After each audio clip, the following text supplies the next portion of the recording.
Semoga yang subscribe diberikan rezeki melimpah dari jalan tak terduga. Dan yang like komen, dimudahkan jalannya menuju surga di hari akhir nanti. Siapa yang tak mendengar nama Qorun? Dia adalah seorang sosok kaya raya di zaman Nabi Musa yang namanya melegenda hingga sekarang. Kisahnya diabadikan dalam Al-Quran, bahkan menjadi peribahasa atau ungkapan di masyarakat guna menggambarkan seseorang yang mirip dengan tabiatnya atau menisbatkan harta yang ditemukan terpendam dalam tanah sebagai harta Qorun. Qorun adalah miliarder kaya raya yang hidup sejaman dengan Nabi Musa. Saking kaya rayanya, Qorun setiap kali keluar dari rumahnya, ia didampingi dengan 300 pelayan laki-laki dan 300 pelayan perempuan. Qorun juga dikawal oleh 4.000 pengawal yang diiringi 4.000 binatang ternak ditambah 60 ekor unta yang khusus membawa kunci-kunci gudang penyimpanan harta kekayaannya itu. Itu dilakukan semata-mata sebagai bentuk kesombongan bahwa dialah manusia paling kaya, paling terhormat, dan memiliki pengikut setia. Ia merasa lebih mulia dibandingkan Nabi Musa alaihissalam. Orang-orang tentu saja akan penasaran seberapa banyak harta kekayaan Qorun jika pengawal dan pembawa kunci gudang kekayaannya sebanyak itu. Lalu berapa banyakkah harta yang dimiliki Qorun yang disimpan di dalam gudangnya tersebut? Sebelum saya melanjutkan, dimohon untuk menonton video ini sampai selesai supaya tidak ada kesalahpahaman dalam memahami isi cerita, serta mohon bantu channel ini semakin berkembang dengan cara tekan subscribe dan silakan tinggalkan like serta komen positifnya. Semoga dukungan pemirsa Risalah Kehidupan bernilai pahala dan menjadi wasilah dimudahkannya segala urusan pemirsa sekalian. Pemirsa Risalah Kehidupan, di zaman sekarang banyak orang yang mengistilahkan rezeki yang tak terduga dengan istilah harta Qorun. Lalu dari manakah sumber harta kekayaan Qorun yang sangat luar biasa itu? Serta di manakah Qorun dan hartanya ditenggelamkan? Siapakah Qorun dan bagaimana kisahnya dengan Nabi Musa? Qorun merupakan kaum Nabi Musa alaihissalam. Disebutkan oleh Ibnu Juraij, nama lengkap Qorun adalah Qorun ibnu Yashar, ibnu Qahis, ibnu Lawi, ibnu Yakub. Ia merupakan putra paman atau sepupu Nabi Musa alaihissalam. Pasalnya, Nabi Musa alaihissalam sendiri adalah putra Imran, sedangkan Imran adalah putra Qahis. Dengan kata lain, Qorun masih satu kakek dengan Nabi Musa alaihissalam, yakni kakek Qahis. Ia adalah umat Nabi Musa yang taat. Tidak hanya memiliki banyak harta, Qorun juga termasuk orang yang cerdas dan berilmu. Ia menguasai ilmu duniawi dan ilmu ukhrawi, dan tercatat bahwa Qorun adalah ahli di bidang kimia. Dirinya tercatat sebagai ahli kitab Taurat setelah Nabi Musa. Kepandaian Qorun dalam ilmu agama membuat dirinya sering disebut dengan ilmu nawir, atau orang yang memberi cahaya dan penerangan. Suaranya terkenal merdu dalam membaca kitab Taurat. Selain itu, Qorun juga lihai dalam berbisnis. Ia mengetahui trik investasi yang menguntungkan, serta jalur perdagangan internasional yang strategis di zamannya. Kekayaan Qorun begitu banyak, sebagaimana tercatat dalam surat Al-Qasas ayat 76. Sesungguhnya Qorun termasuk kaum Musa, tetapi dia berlaku aniaya terhadap mereka. Kami menganugerahkan kepadanya perbendaharaan harta yang kunci-kuncinya sungguh berat dipikul oleh sejumlah orang-orang yang kuat. Dalam riwayat Kaisamah disebutkan, kunci gudang kekayaan Qorun dibutuhkan 60 bigol atau sejenis kuda kecil. Ukuran kuncinya sebesar jari, bahannya terbuat dari kulit, dan setiap kunci digunakan untuk satu gudang. Maka keluarlah Qorun kepada kaumnya dalam kemegahannya. Para ulama tafsir menjelaskan Korun keluar dengan mewah diiringi dengan 300 gadis berbaju merah dan 4.000 kendaraan kuda. Tak heran, iring-iringan Korun itu mengundang decak kagum mereka yang gandrung terhadap harta kekayaan. Sebagaimana yang terekam dalam ayat Al-Quran, moga-moga kiranya kita mempunyai seperti apa yang telah diberikan kepada Korun. Sesungguhnya ia benar-benar mempunyai keberuntungan yang besar. Quran Surat Al-Qasas ayat 79. Namun tak sedikit kaumnya yang mengingatkan. Ingatlah ketika kaumnya berkata kepadanya, janganlah engkau terlalu bangga, sesungguhnya Allah tidak menyukai orang-orang yang terlalu membanggakan diri atau farihin. Ulama menafsirkan istilah farihin di sana juga berarti takabur, zolim, berbuat kerusakan, arogan, dan tak mau bersyukur terhadap nikmat. Korun dikisahkan memiliki ribuan kuda yang berisikan emas dan perak. Bila keluar rumah, Korun selalu berpakaian mewah dan dikawal 600 pelayan dan diiringi 4.000 ekor kuda serta 60 ekor unta yang membawa kunci-kunci gudang kekayaannya. Namun, sayangnya Korun kemudian membangkang pada Nabi Musa dan menjadi pengikut setia Fir'aun. Mengenai dari mana asal-usul kekayaan Korun, ada beberapa riwayat yang memberitahukan tentang asal-usul kekayaan Korun. Sumber pertama menyebutkan bahwa jauh sebelum memiliki kekayaan, Korun hanyalah seorang lelaki miskin yang tidak mampu menafkahi keluarganya. Anaknya sangat banyak. Lalu suatu ketika Korun datang kepada Nabi Musa. Ia meminta Nabi Musa alaihi salam untuk mendoakannya agar Allah memberikan harta benda yang banyak. Korun juga meminta Nabi Musa mengajarinya ilmu kimia dan ilmu-ilmu kehidupan lainnya. Korun dikenal sebagai orang yang soleh dan mengikuti ajaran Ibrahim dengan baik, sehingga tanpa pikir panjang, Nabi Musa alaihi salam menyetujui permintaannya. Allah Subhanahu wa Ta'ala mengabulkan doa Nabi Musa.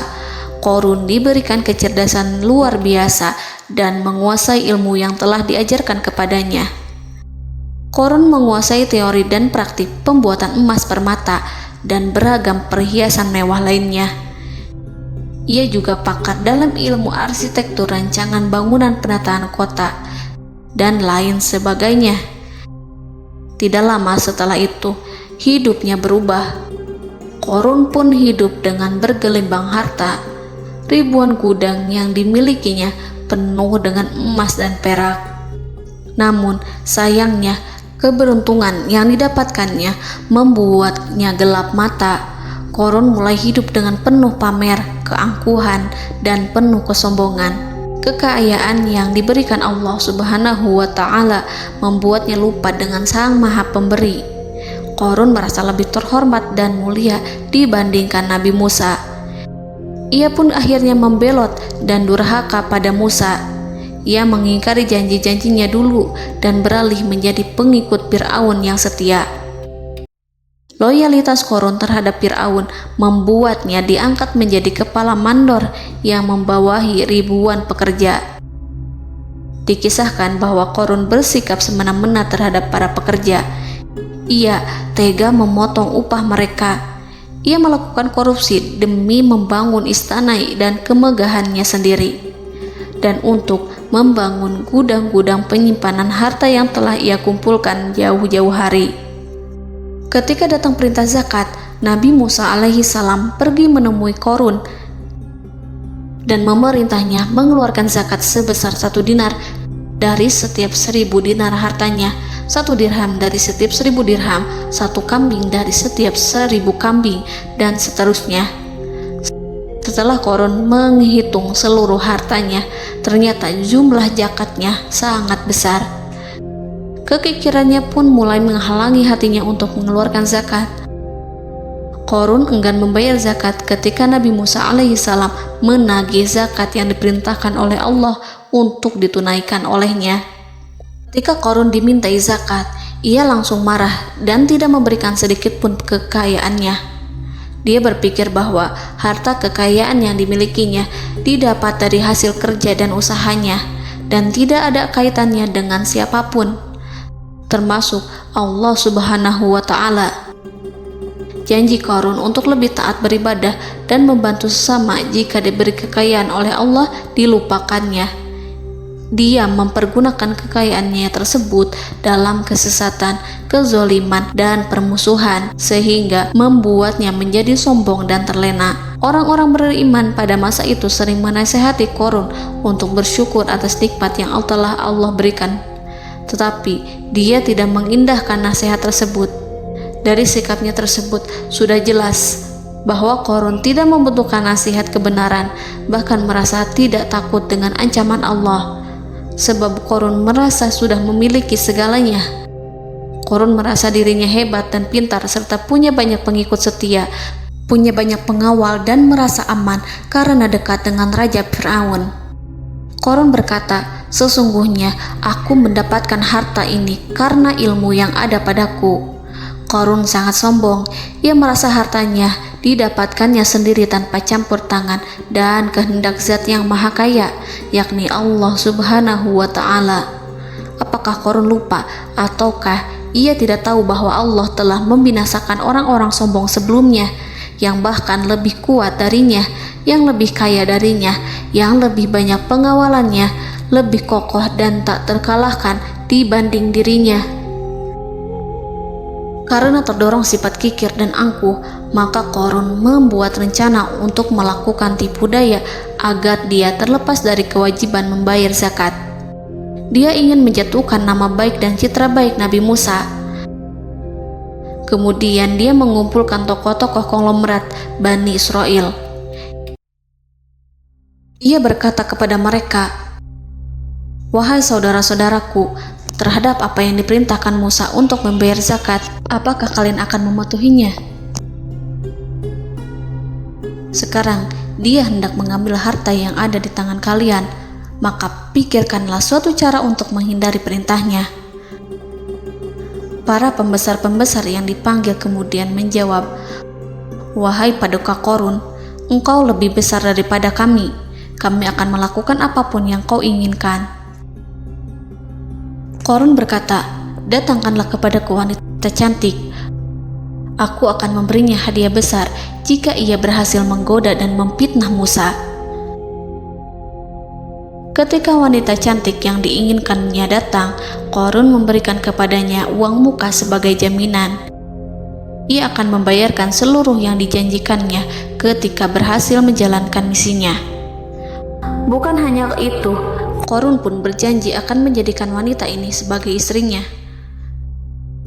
Keesokan harinya, Qarun mengumpulkan Bani Israel. Setelah itu, Qarun menghadap kepada Nabi Musa seraya berkata, "Orang-orang menanti kedatangan Anda, sampaikanlah saran dan nasihat kepada mereka." Nabi Musa kemudian keluar dari rumahnya. Ia mulai menyampaikan nasihat pada umatnya. Di antara nasihatnya, beliau berkata, "Barang siapa yang mencuri, aku akan memotong tangannya. Barang siapa yang memfitnah, aku akan mencambuknya sebanyak 70 kali. Barang siapa yang tidak mempunyai istri dan dia berbuat zina, maka aku akan mencambuknya sebanyak 70 kali. Adapun barang siapa yang memiliki istri dan ia berbuat zina, aku akan rajam dia sampai mati." Qarun kemudian berkata, "Apakah ini juga berlaku untuk Anda jika Anda sendiri yang berbuat zina? Apakah Anda akan menerima hukumannya?" Kemudian Nabi Musa menjawab, "Ya, meskipun saya sendiri yang melakukannya." Maka kemudian Qarun memanggil wanita yang telah dibayarnya. Wanita itu berdiri di depan Nabi Musa dan Bani Israel yang telah berkumpul, mengaku sedang hamil karena berhubungan badan dengan Nabi Musa. Maka marahlah Nabi Musa atas fitnah kejam yang diarahkan kepadanya. Kemudian Nabi Musa melakukan sholat 2 rakaat, lalu mendatangi wanita itu dan menyumpahnya agar mengatakan siapa yang menyuruhnya. Wanita itu menjadi ketakutan.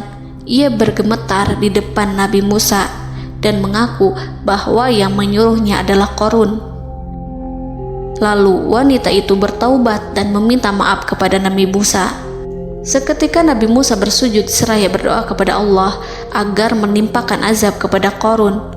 Allah memberi wahyu kepada Musa bahwa bumi telah dijadikan tunduk kepada perintah Nabi Musa. Kemudian Nabi Musa berkata kepada bumi, "Wahai bumi, telanlah Qarun beserta kekayaannya, habiskanlah semua." Kala itu Allah menurunkan wahyu kepada Musa alaihissalam untuk memerintah bumi apapun yang diinginkannya. Begitu Nabi Musa alaihissalam datang dengan wajah sangat marah, barulah Qarun merajuk, "Wahai Musa, sayangilah aku." Sementara Nabi Musa alaihissalam tak bergeming. Beliau lantas berkata pada bumi, "Wahai bumi, ambillah mereka." Seketika rumah Qarun mulai bergetar. Qarun dan antek-anteknya mulai dibenamkan hingga bagian lututnya. Rumahnya ikut turun sedalam lutut. Qarun kembali merajuk, "Sayangilah aku Musa." Rumahnya kembali berguncang. Kini Qarun dan kawan-kawannya kembali terbenam hingga pusar. Demikian pula rumahnya. Qarun terus merajuk, "Wahai Musa, sayangilah aku." Sementara Nabi Musa alaihissalam kembali meminta bumi, "Wahai bumi, ambillah mereka." Rumah Qarun berguncang lagi, sementara Qarun dan kawan-kawannya terus terbenam hingga bagian tenggorokannya. Demikian pula rumahnya. Qarun lagi-lagi menjerit, "Wahai Musa, sayangilah aku." Namun Nabi Musa alaihissalam tak bergeming. Beliau terus meminta bumi menelannya, hingga akhirnya Qarun dan kawan-kawannya hilang seluruhnya ditelan bumi. Tak lama setelah itu Allah berkata, "Wahai Musa, apa yang membuatmu bersikap demikian? Padahal demi kemuliaanku, andai dia Qarun berdoa kepadaku, niscaya aku akan rahmati. Maka kami benamkan dia beserta rumahnya ke dalam bumi, maka tidak ada baginya satu golongan pun yang akan menolongnya selain Allah. Dan dia tidak termasuk orang-orang yang dapat membela diri." Quran Surat Al-Qasas ayat 81. Lalu di manakah lokasi ditenggelamkannya Qarun beserta harta bendanya? Konon berdasarkan kepercayaan beberapa masyarakat setempat, Qarun ditenggelamkan di sekitar sungai atau danau Moris yang terkenal di kota Payom, negara Mesir. Qarun konon mendirikan istana dan di tempat itu pula ia ditenggelamkan. Dahulu, Qarun berkeinginan membangun sebuah istana, namun tidak diizinkan oleh Fir'aun jika istana itu dibangun di samping istana Fir'aun. Terlebih, Qarun juga tidak ingin membangun istana di tengah pemukiman Bani Israel yang terletak di tanah Jasan. Fir'aun pun memberikan tanah di wilayah Fayom. Kemudian di tepi sungai Payom inilah Qarun membangun istananya yang megah, dan di dalamnya ia membangun Al-Khunuj, gudang penyimpanan harta berisi emas dan perak. Salah satu bukti arkeologis yang dapat dijumpai di lokasi tersebut adalah runtuhan bangunan yang diduga sebagai tempat tinggal Qarun yang berjarak sekitar 2 km dari Danau Qarun. Menurut beberapa sumber, bangunan yang masih berdiri kokoh tersebut adalah benteng yang dibangun oleh Qarun. Namun ada juga yang mengatakan bahwa bangunan tersebut adalah tempat tinggalnya. Wallahu a'lam. Semoga kita semua dijadikan orang yang Allah mampukan menjadi orang kaya namun tidak seperti Qarun,